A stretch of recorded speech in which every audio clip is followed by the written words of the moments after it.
Amém? Manda um amém aí. Show. Essa semana eu estava abrindo o Facebook. Sei que a maioria aqui já não tem Facebook mais, né? Só a galera das antigas, assim, pô, da velha escola, como eu, ainda, ainda usa Facebook. Galera que gosta, né, de treta na internet e tal, né? Então eu estava abrindo o Facebook, aí eu me deparei com uma postagem de um menino que eu já até trouxe aqui uma vez, mas trouxe para treinar jiu-jitsu.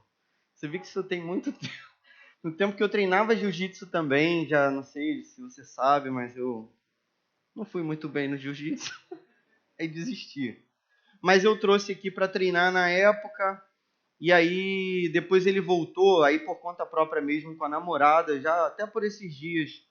Mas ele é um menino cristão. E aí ele colocou uma postagem assim na internet, falando tipo assim, Deus ama, o Deus do evangelho ama, o Deus da religião odeia e pune. Uma parada assim. Eu achei aquela postagem estranha. E aí eu fiquei pensando assim, poxa, por que será que ele colocou aquela postagem ali naquele dia? E aí foi interessante, foi o seguinte, eu li a postagem. E aí, na sequência, abri a minha Bíblia para ler a Bíblia e ler a passagem de hoje. E aí a gente vai ler uma passagem em que no final Deus vai punir. E a gente vai perceber que o Deus que ama a justiça, ele odeia o pecado também, né? E a maldade e a injustiça. Então, assim, de certo modo, aquela leitura que esse menino fez não é uma leitura muito correta do Evangelho. Se você olhar para essa passagem, você vai ver a maior parábola contada aí por Jesus nessa reta final da sua caminhada. Então, ele volta a contar uma parábola, e essa parábola é talvez a parábola mais terrível de todas e mais espantosa. É o que a gente vai ler nessa noite. E o que é interessante é que, assim, a gente vai perceber que aquilo que Jesus falou para aquele povo tem tudo a ver com a nossa vida hoje. E tem tudo a ver com esse momento aí que você está vivendo, de repente, ou de férias na faculdade, tá tranquilo? Ou de querer entrar para a faculdade para querer tirar essas férias da faculdade aí, que estão boas demais. Me disseram que as aulas só voltam em março. Pô, isso não existe. A aula só volta em março. Que isso, gente? Tá vendo? É balbúrdia mesmo, bem que bem que falaram, não foi? Estudei muito na faculdade. Beleza. Vamos ler a palavra de Deus? Só eu que achei muita graça nessa parte, né? Capítulo 12 aí, o Evangelho de Marcos. Quem não tiver contexto, poxa, cola com um colega aí, com o irmão, dá carona, por favor. A palavra de Deus diz assim: Então Jesus começou a lhes falar por parábolas. Certo homem plantou uma vinha, colocou uma cerca ao redor dela, cavou um tanque para prensar as uvas e construiu uma torre. Depois, arrendou a vinha a alguns lavradores e foi fazer uma viagem. Na época da colheita, enviou um servo aos lavradores para receber deles parte do fruto da vinha. Mas eles o agarraram, o espancaram e o mandaram embora de mãos vazias. Então enviou-lhes outro servo, e lhe bateram na cabeça e o humilharam. E enviou ainda outro, o qual mataram. Enviou muitos outros, em alguns bateram, a outros mataram. Faltava-lhe ainda um para enviar, seu filho amado. Por fim, o enviou dizendo: A meu filho respeitarão. Mas os lavradores disseram uns aos outros: Este é o herdeiro, venham, vamos matá-lo e a herança será nossa. Assim eles o agarraram, o mataram e o lançaram para fora da vinha. O que fará então o dono da vinha? Virá e matará aqueles lavradores e dará a vinha a outros. Vocês nunca leram essa passagem das Escrituras? A pedra que os construtores rejeitaram tornou-se a pedra angular. isso vem do Senhor e é algo maravilhoso para nós. Então começaram a procurar um meio de prendê-lo, pois perceberam que era contra eles que ele havia contado aquela parábola, mas tinham medo da multidão, por isso o deixaram e foram embora. Amém. Tá ligado no contexto dessa passagem aqui?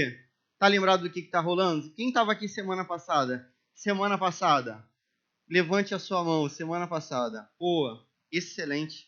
Grande maioria estava aqui semana passada. O que está rolando? Jesus já está dentro de Jerusalém, já é o final do ministério de Jesus. Ele está prestes a ser preso, ser açoitado, torturado, humilhado e morto numa cruz.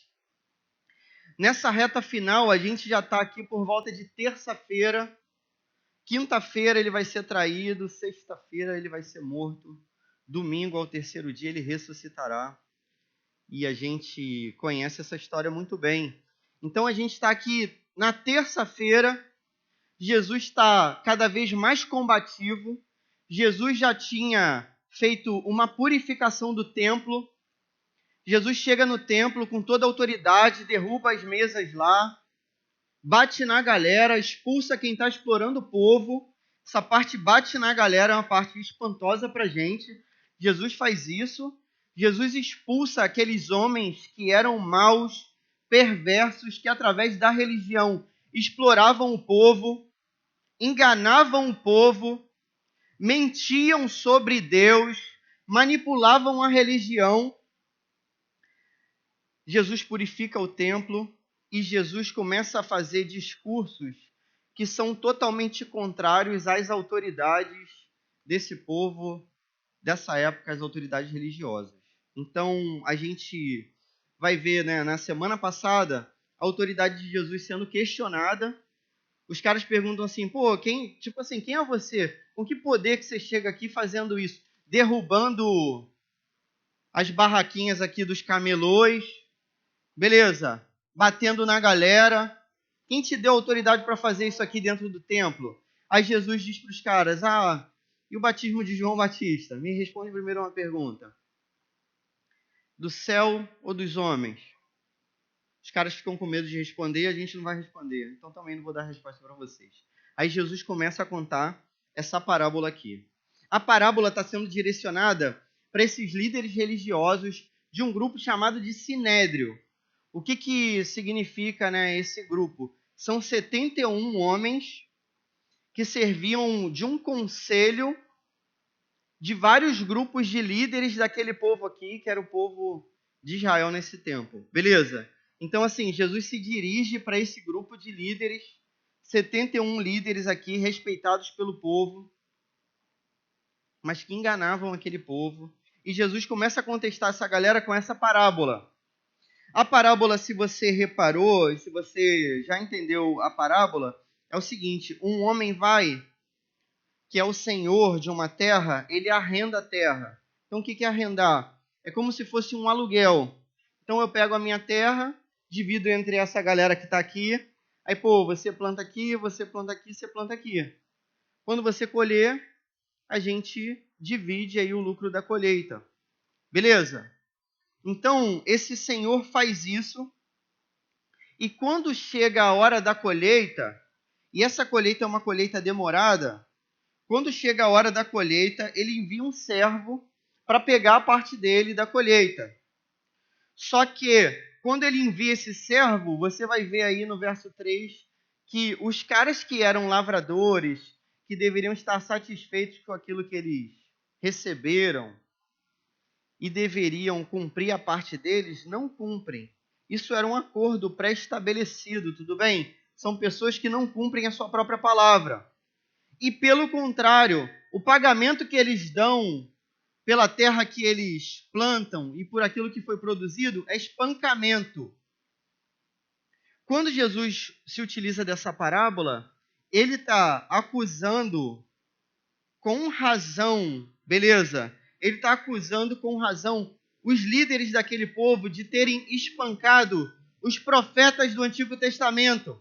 Então, você entendeu qual é da parada dessa parábola aqui? É Jesus dizendo assim, o dono da vinha, que é o Deus Todo-Poderoso, que deveria ser o Deus de vocês, mas que vocês não adoram de coração, esse dono da vinha enviou os profetas. E o que vocês fizeram? Vocês espancaram os profetas. Vocês humilharam os profetas. Vocês mataram os profetas. A história de Israel, extra-bíblica, vai dizer, por exemplo, que Isaías foi cerrado ao meio. Jeremias foi preso. Então, os homens que proclamavam a palavra de Deus foram recebidos com violência por esses líderes desse povo. Tá dando para entender o que está rolando? Aí, o dono da terra, o senhor da terra, resolve enviar, por fim, o próprio filho. Cara, isso é uma parábola, beleza? O que é uma parábola? É uma história que ela se dá num campo de uma realidade especulativa que se aplica à realidade que a gente vive. Tentar de outra forma. É uma comparação de histórias. Então, essa história, beleza, se aplica na realidade. A história que está sendo contada. Se você fosse pai, ou se você fosse mãe, se você fosse dono de uma terra e você mandasse seus servos lá, ou seus empregados, ou seus trabalhadores, irem lá cobrar o preço lá daquele aluguel daquela terra. E aí seus empregados, seus trabalhadores e tal, fossem espancados, humilhados, ultrajados, torturados, mortos. Você ia enviar seu filho para cobrar o valor daquela vinha? Você faria isso? O seu filho? Você acha que seu pai faria isso com você, sua mãe?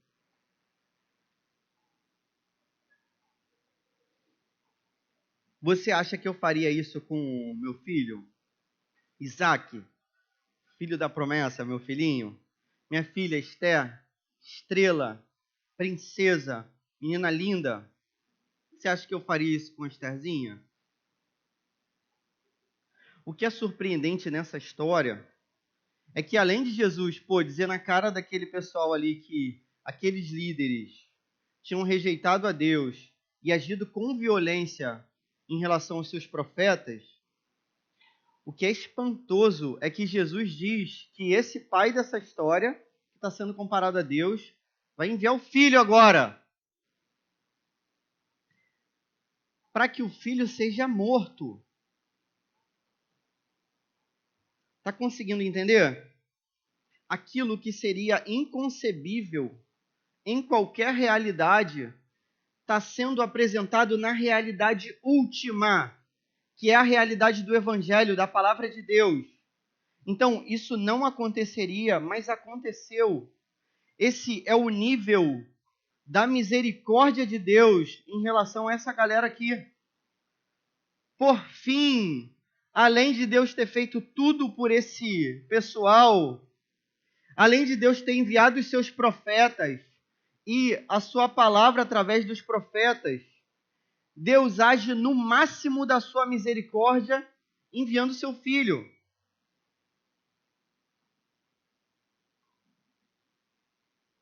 Tudo bem? O dono da vinha já poderia ter se vingado de todos esses outros crimes, mas não, cara. Ele envia o próprio filho, mostrando o grau de misericórdia que é apresentado no Evangelho, sabendo que o filho vai morrer. O filho vai para a vinha e o filho está na vinha, Jerusalém. O filho vai para o Getsêmani, o lugar que ele vai ser prensado, como uma fruta prensada nesse tempo. Vai ser moído, esmagado. Jesus vai ser moído, esmagado no Getsêmani, sabendo que isso aconteceria. e entregando a sua própria vida no lugar dos seus amigos. Isso é espantoso. Essa parte dessa passagem vai mostrar também para a gente que tudo o que está acontecendo aqui está de acordo, em consonância, é continuidade do que aconteceu lá atrás. Entende? O padrão entre Antigo e Novo Testamento é de continuidade, meu amigo. É isso, continuidade. Isso é o padrão. Jesus está cumprindo aquilo que era esperado que ele cumprisse desde o Antigo Testamento. O que eu estou querendo dizer? Para você entender a história de Jesus, você tem que ler o Antigo Testamento. Para entender melhor, você vai ter que ler o Antigo Testamento. E tudo isso é palavra de Deus. Beleza.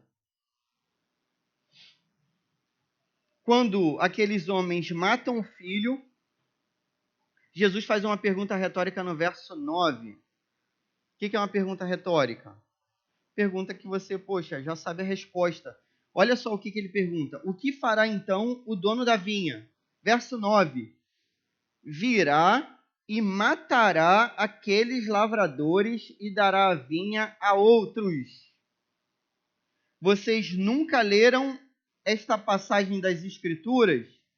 A pedra que os construtores rejeitaram tornou-se pedra angular. Isso vem do Senhor e é algo maravilhoso para nós. Amém. Cara, essa parte aqui é pesadíssima, não é? Será que isso aqui se encaixa naquela fala daquele meu amigo? Deus do Evangelho ama. O Deus da religião odeia e pune. Olha só o Deus do Evangelho falando aqui, virá e matará aqueles lavradores e dará vinha a outros. Quem são os outros? Somos nós. O Evangelho está falando da gente agora. Então é o seguinte, Deus se revelou para um povo, os líderes daquele povo rejeitaram Jesus Cristo, e agora todos os povos de todas as línguas, de todos os cantos, de todas as culturas, de todas as raças, de todas as nações, todos os povos têm acesso ao Evangelho de Jesus, graças a Deus. E a gente, que é uma mistura de povos aqui no Brasil, a gente está ouvindo o Evangelho de Jesus Cristo. Olha que maravilha, cara. Aleluia. Jesus fala sobre o Salmo 118, que é esse aqui, a pedra que os construtores rejeitaram tornou-se pedra angular. Isso vem do Senhor e é maravilhoso demais para nós. Olha só, cara, aqui tem um mistério. A vó da minha esposa, ela é uma senhorinha simples, assim, mas crente, cara, crente. Mas aí tudo ela fala que é mistério, assim. Ela fala, mistério, meu filho, mistério, tudo é mistério. Isso aqui é mistério mesmo. Olha só o que Jesus fala no verso 11. Isso vem do Senhor e é algo maravilhoso demais para nós. Isso vem de quem? Jesus está falando que isso veio de quem? Aqui, fala aí, você fez a prova do Enem, você tá... Isso vem de quem? Do Senhor. Olha como é que esse negócio é espantoso. Então Jesus está dizendo que isso tudo está acontecendo na história. Isso tudo que acontece na história tem o ápice, o clímax, o auge, a plenitude nele, em Jesus Cristo. E na plenitude em Jesus Cristo, ele vai morrer na cruz. Só que isso vem de quem? Do Senhor. Do Senhor, cara. Cara, isso é sinistro demais. Se você ler Isaías 53, você vai ver como é que o texto é altamente expressivo. Texto que fala do sacrifício de Jesus, diz assim que Deus se agradou do sacrifício de Jesus. Aí o texto diz que ele foi moído por causa das nossas transgressões. Então, esse texto está querendo... O mistério é o seguinte, esse texto está querendo mostrar... Se eu conseguir te explicar isso essa noite, vou me dar por satisfeito. Senão você vai me perdoar. Esse texto está querendo dizer que, ao mesmo tempo que há responsabilidade humana nesses eventos históricos que estão acontecendo, Jesus vai ser traído por Judas. Jesus vai ser açoitado pelos soldados romanos. Pilatos vai lavar as suas mãos. Jesus vai ser humilhado pelos líderes religiosos desse povo. Mas, em última instância, isso é o pano de fundo. O que está sendo apresentado nesse palco, nessa cena, o ator principal é Jesus. Ele tem o domínio de toda a história. É ele que faz, é ele que age, é ele que dá a sua vida. Está dando para entender? Ou seja, nesse texto há tanto a responsabilidade humana, mas o governo de Deus sobre todas as coisas. Esse que é o detalhe. Isso que vem do Senhor e é maravilhoso demais para nós. Quando tudo parece caminhar errado, quando tudo parece dar errado, quando tudo parece estar fora de controle, não está, nunca esteve, sempre esteve diante do controle do Deus Pai Todo-Poderoso, Criador do céu e da terra, e de Jesus Cristo, seu único Filho, nosso Senhor, e do Espírito Santo de Deus que foi enviado para a igreja. Sempre esteve no controle do Deus triuno, sempre esteve. Toda a nossa vida, tudo o que acontece, o resultado infernal da prova, o dia terrível, cansativo, que não dá para fazer todas as questões, tudo, essa semana que foi horrorosa, tudo está diante e debaixo do poder desse Deus a quem nós chamamos de Pai. Essa é a mensagem do Evangelho. Aleluia! Esse que é o detalhe. Ao mesmo tempo, os homens não se isentam das suas responsabilidades, serão cobrados pelo Senhor, e aqueles que agiram com injustiça pagarão pela injustiça com que agiram, e aqueles que dependem da justiça de Jesus Cristo serão recebidos como filhos e com misericórdia pela cruz do Calvário, pelo sangue derramado, aleluia, como filhos, aleluia. Isso vem do Senhor, isso vem do Senhor. Cara, o Deus que é apresentado na Bíblia é o Deus que governa toda a terra e tem poder para transformar mal em bem, sempre, sempre, sempre. Amém? Hoje, aliás, nessa semana, foi na segunda-feira, eu vivi um momento muito triste da minha vida mesmo, muito terrível, porque eu fui ao enterro da filha de um amigo meu. Cara, uma nenenzinha que morreu. E, poxa,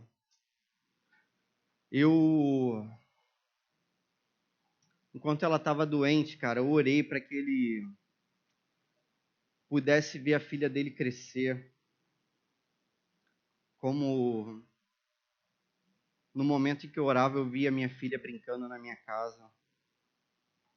Mas foi da vontade do Senhor chamá-la para si.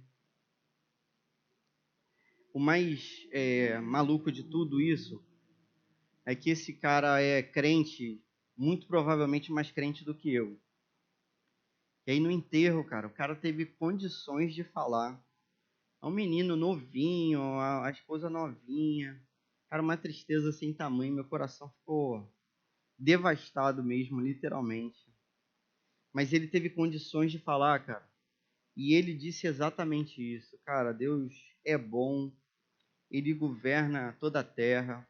E tem um poder de transformar mal em bem. E ele disse que esse é o Deus que governa, ordena e sustenta todas as coisas. E que a filha dele estava num lugar muito melhor e que um dia ele encontraria com a filha dele. Cara, esse é o Evangelho de Jesus. É isso que a Bíblia está tentando mostrar para a gente. A Bíblia está dizendo para a gente que Deus é misericordioso e justo ao mesmo tempo. E isso não é um paradoxo. Isso não é uma contradição. A Bíblia está dizendo para a gente que Deus transforma mal em bem o tempo todo. Isso não é um paradoxo. Isso é difícil de entender. É algo maravilhoso, está acima da nossa compreensão muitas vezes. E que a salvação em Jesus Cristo é para todos os povos, é isso que esse texto está falando para a gente. Como que a gente aplica esse texto à nossa vida? Cara, a gente aplica esse texto à nossa vida percebendo como foi maravilhoso o modo como o Evangelho chegou até nós, pelo sacrifício de Jesus, pela entrega de Jesus, aquele que realmente poderia saltar do alto de um monte e seria seguro, resguardado por dezenas de milhares de anjos, mas aquele que pela sua própria vontade entrega a sua vida na cruz em favor dos seus amigos. Esse texto se aplica a gente quando a gente entende, cara, que tudo nessa vida que está rolando aí, por mais importante, e eu sei que é totalmente importante, tipo assim, pô, resultado de vestibular, e nota, e pressão que você vai viver aí durante o ano, ou não, sei lá, na faculdade ou fora, por mais que isso seja realmente importante, cara, tem coisas que são muito mais importantes do que isso, beleza? Pô, a vida vai muito além, meu amigo, do Enem.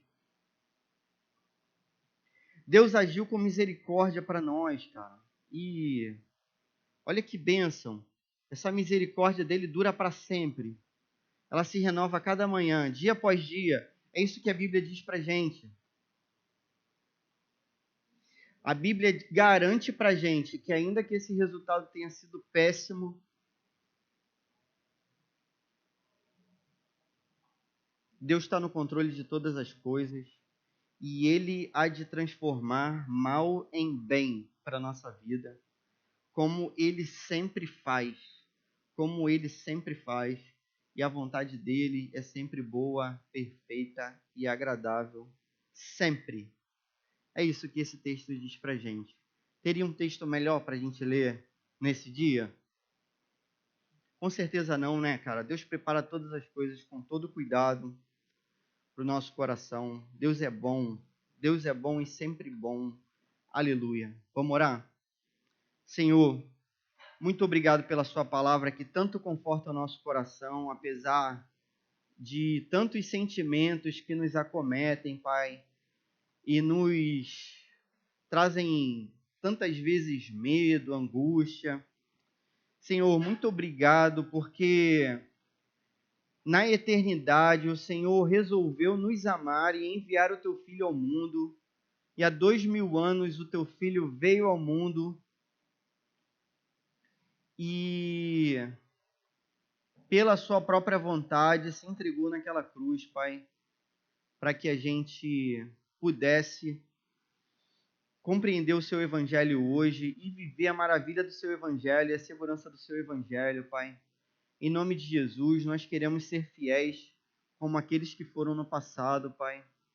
Ainda que isso exija muito da nossa vida, e nós queremos também confiar na sua vontade boa, perfeita e agradável, ainda que tantas vezes a gente não compreenda, Senhor. É o que a gente coloca diante do teu altar nesse dia. Em nome de Jesus, amém.